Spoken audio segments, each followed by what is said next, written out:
When my mom answered janitor to my soon-to-be father-in-law's question about her job, his whole family burst into laughter. "A cleaning lady? That's as low as it gets," they said, mocking her. I was shocked they would make fun of my mother, who raised me on her own. I couldn't imagine becoming family with such cruel people. I told them coldly, "Let's pretend this conversation never happened. My name is Emily Yale, and I'm 26. I graduated from a public university with a degree in education and work as a high school English teacher. I live a pretty happy life. Today, I was excited to go on a midweek date with my boyfriend, John, at a nice restaurant he'd booked." "Sorry to keep you waiting," I said as I arrived. "You too, thanks for working so hard every day," he replied. John and I are the same age. He went to medical school and is now a resident doctor. We met in college and have been dating for 5 years. He's incredibly kind, and sometimes I feel like he's almost too good to be true. We've been through tough times, especially while studying for exams, but we always worked things out and supported each other. As I was finishing dessert, I noticed the restaurant seemed fancier than usual. Suddenly, John looked serious. "My residency will be over soon, and medicine is a tough job, but I want to do my best as a doctor, with you by my side. Emily, will you marry me?" He held out a ring. Tears came to my eyes as I looked at him. "Thank you," I whispered, my voice shaking. "I'm so happy. I believe we can support each other through anything." I accepted his proposal, thinking my mom would be thrilled for us. My mom, Linda, lost her husband when I was young and raised me by herself. Even though her father, my grandfather, suggested we move in with him, she chose to live alone with me, and we've been together just the two of us ever since. I didn't even meet my grandparents until I was in elementary school. My mom would sometimes say, "I might have made you suffer because I got married young and couldn't rely on family right away," but I never felt that way. My mom was always positive, loving, and supportive. She's the most important person in my life and someone I look up to. When I told her about my engagement to John, she blessed us with all her heart. "Thank you. I look forward to our future together," John said, smiling. My mom was almost in tears from happiness, and I felt grateful to have her support. "We'll need to meet your parents soon too," I reminded John. "Of course," he replied. "I went to boarding school from middle school through high school, so I haven't seen my family much, but I think they'll be happy for us." My mom added, "Make sure to introduce yourself properly to John's family. Dear, you're going to be part of their family now." She was fully supportive of our relationship. I knew John's family was very different from mine. His father ran his own hospital, his mother was a stay-at-home housewife, and he had a younger brother still in high school. I hoped we'd get along, but I was definitely nervous about meeting them.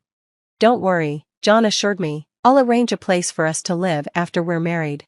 "Thank you," I replied, a little anxious but hopeful about our future. I believed everything would go smoothly, that is, until the day we actually met his family.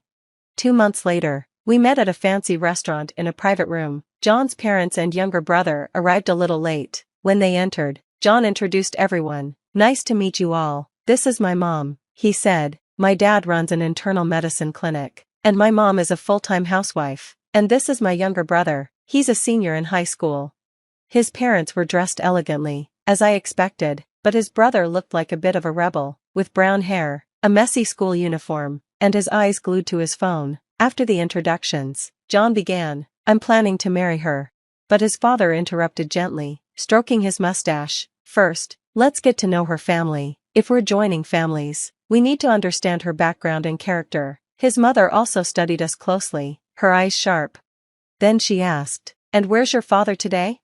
I'd asked John to let them know that I came from a single-parent household, but something felt off. Their reactions weren't what I expected, and a sense of unease crept in.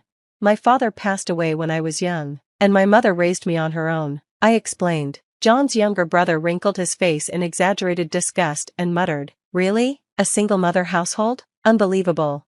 This rude comment came from John's arrogant younger brother, who sat back with his legs crossed, showing a smug attitude. "What do you mean, unbelievable?" I replied, my voice rising. "My mother raised me by herself, and I'm incredibly grateful to her." "Watch your mouth and put away that phone," John scolded his brother, who turned away in annoyance. Then John's mother turned to me. "You're a high school teacher, right?" "Yes, I teach English at a public high school," I answered politely, but right after I spoke, his family started sharing their blunt opinions. "A teacher? We don't have any teachers in our family, and she's in the humanities, someone remarked. Isn't that unsuitable for our son? We always wanted him to marry a doctor's daughter, his mother said dismissively. A public high school teacher seems plain and probably doesn't make much money. Hearing this, I felt like I was in a completely different world. Even John's brother joined in, mentioning that he already had a recommendation for medical school. I was stunned by their comments, but John quickly defended me. She's a wonderful person, and she's committed to her work. Don't speak to her like that, he said firmly. At that, his father turned to my mom and said, we haven't given our blessing for their marriage yet. A single mother household, and she's a teacher. What about you, ma'am? Can you tell us about your education and job? My mom stood her ground and replied calmly, since my husband passed away, I've done various jobs to support my daughter. Right now, I work part-time as a janitor at a hospital and a school. I only finished middle school. But before she could finish, John's family exchanged looks and began to laugh mockingly. Oh my, she only went to middle school and works part-time as a janitor? One of them sneered. She must have been very poor. John's father shook his head dismissively. Even with a high school education, it's rough. And now, a cleaning lady? He added, belittling her. That's as low as it gets. John's younger brother looked at my mom with disgust. So, your mother only finished middle school and works as a janitor? I can't even imagine living like that. He sneered. Are you only marrying into our family for the money? John's mother furrowed her eyebrows dramatically, delivering the final blow. Just as I thought, we absolutely cannot approve this marriage. Then his father spoke as if giving a final verdict. I was stunned. It was one thing for them to insult me, but to mock my mother, who raised me on her own, was too much. I couldn't imagine joining a family like this. I motioned for my mom to stay seated and stood up. I understand how you all feel, so let's consider this meeting as if it never happened. Is that acceptable? I said, my voice cold and expression blank. After a moment of silence, his family exchanged glances and burst out laughing. You thought you were making an important announcement, they sneered. We're the ones who wanted to end the engagement. Did you realize you were about to be rejected and, out of pride, decided to break it off yourself? His parents looked smug. Wait, that's not it. John couldn't tolerate their behavior anymore and quickly spoke up. I'm sorry, I can't be part of this family if they're so disrespectful. I'm truly sorry, he said, apologizing to me and my mother. For a moment, his parents stopped laughing, surprised by John's serious tone. Why are you apologizing? His mother snapped. You should find someone more suitable, maybe a fellow doctor or even a wealthy woman. I stopped John from saying anything more and asked his family a question. Would it have been different if I were a wealthy heiress? His mother replied, of course, even if you're not a doctor, being wealthy would be no problem. You could support our hospital financially, right, dear? His father nodded. That might actually be better for us. I realized it was time to reveal the truth. So, you turned down such an opportunity? I said, a hint of challenge in my voice. They looked at me, confused. What do you mean? Are you sure you wouldn't want to miss out on what I could bring to this family? I replied, holding their gaze as their expressions shifted to curiosity and disbelief. John sighed heavily, rubbing his temples in frustration. What's wrong? You've been acting strange, his father asked, clearly not understanding the situation. Did you even listen to their introductions? John replied, exasperated. Doesn't the name Yale mean anything to you? His father looked confused for a moment, then dismissive. Yale? No, why would I remember a name like that? John sighed and clarified. My fiancé's grandfather is the chairman of Yale Academy, the elite institution with schools from kindergarten to university, including a medical school and a hospital. His father's eyes widened in shock. Wait, that Yale? Yes, that Yale, John confirmed, now looking at his parents with a stern expression. I took this opportunity to speak up. You're surprised? You thought I was lying because my mother is a janitor? Well, she is, but not in the way you think. They looked at me, puzzled. My mother works as a janitor in hospitals and schools. Yes, but I'm talking about Yale hospitals and graduate schools. She's undercover, observing the actual conditions in the schools and hospitals. It's part of a task assigned directly by my grandfather to ensure quality and uncover any issues.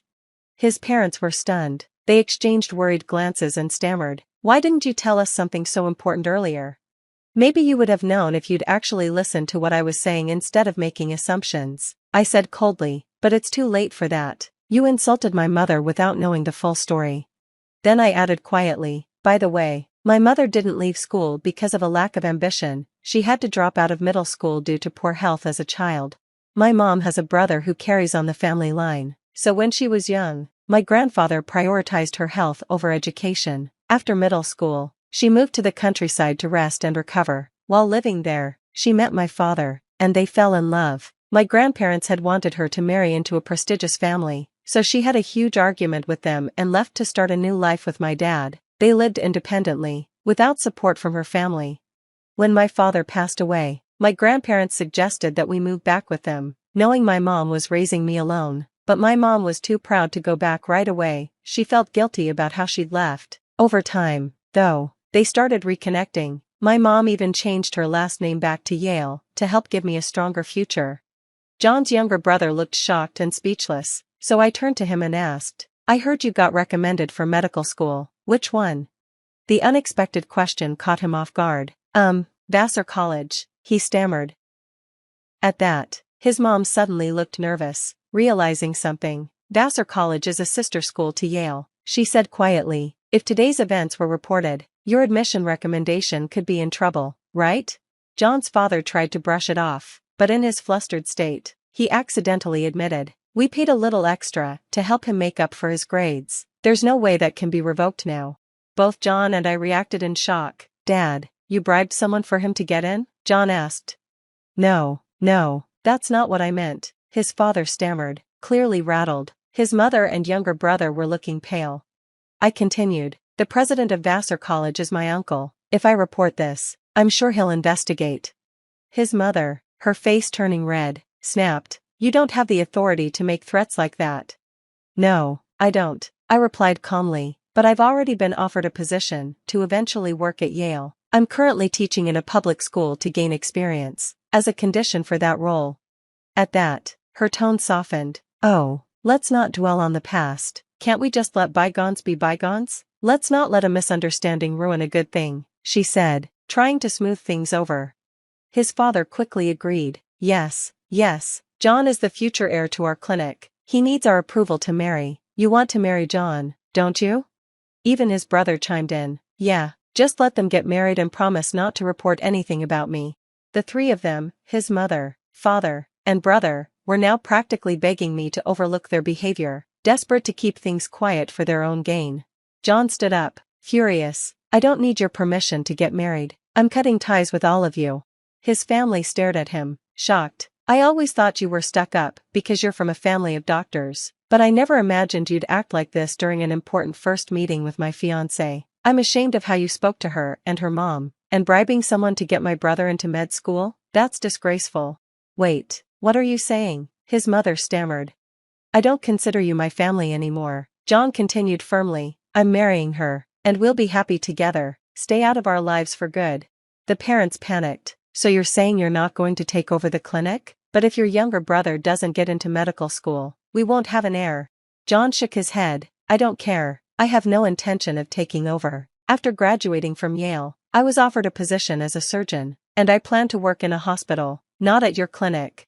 His family was in chaos. Please think this over, his mother pleaded. We have patients who expect you to take over the clinic. Even his brother chimed in. Come on, bro. I won't have anywhere to work if you don't take over. Ignoring their pleas, John turned to my mom. I'm truly sorry for everything. I want to cut ties with my family and start a life with your daughter. Please allow us to get married. John's voice trembled slightly. My mother placed a gentle hand on his shoulder and replied, you don't have to apologize. I didn't fall for you because you're a doctor. I love you for your kindness and sincerity. She nodded at him and added, I can see that you're a good man, and I want to support your dreams and happiness. Thank you, he replied, bowing respectfully, his gratitude clear. My mother smiled, and together, we left the restaurant. As we departed, she handed John's family the business card of Yale's legal advisor, in case they had any further questions. 1 year later, John and I are happily married. He works as a talented and dedicated surgeon, even with the long hours and little sleep. Watching him pursue his dreams brings me joy. My grandfather, who has grown fond of John, often says how proud he is of him. My grandfather hopes that one day John will join Yale University's hospital. As for John's family, things took a turn. The bribery that got his younger brother a recommendation for medical school was uncovered, and the teacher who accepted the bribe was punished. Since his brother was already a poor student with no grades to back him up, his recommendation was revoked. He tried to get into medical school through regular admissions, but he didn't pass. Now, he's supposed to be studying while taking a gap year, though it's unclear how serious he is about it. Hopefully, this experience will teach him the value of hard work and empathy. Meanwhile, John's parents' clinic has struggled. Patients began leaving after realizing John wouldn't take over, and financial problems quickly grew. His father's arrogance and his mother's difficult attitude led to nurses and other staff quitting. News of the college bribery scandal spread, causing relatives and people in the industry to avoid them. Finally, they had no choice but to close the clinic. As for me, my grandfather has asked me to study educational administration so that, in addition to being a teacher, I can also contribute to managing our family's educational institutions. Guided by my uncle and experienced mentors, I'm learning how to grow as a professional, step by step. Seeing me take on these challenges, my mom is proud, saying it's wonderful to see our family becoming stronger together. Her words mean a lot to me, and I feel deeply grateful. My days are busy, and there's so much to learn, but I'm blessed with a fulfilling life and endless support from my beloved mother and husband.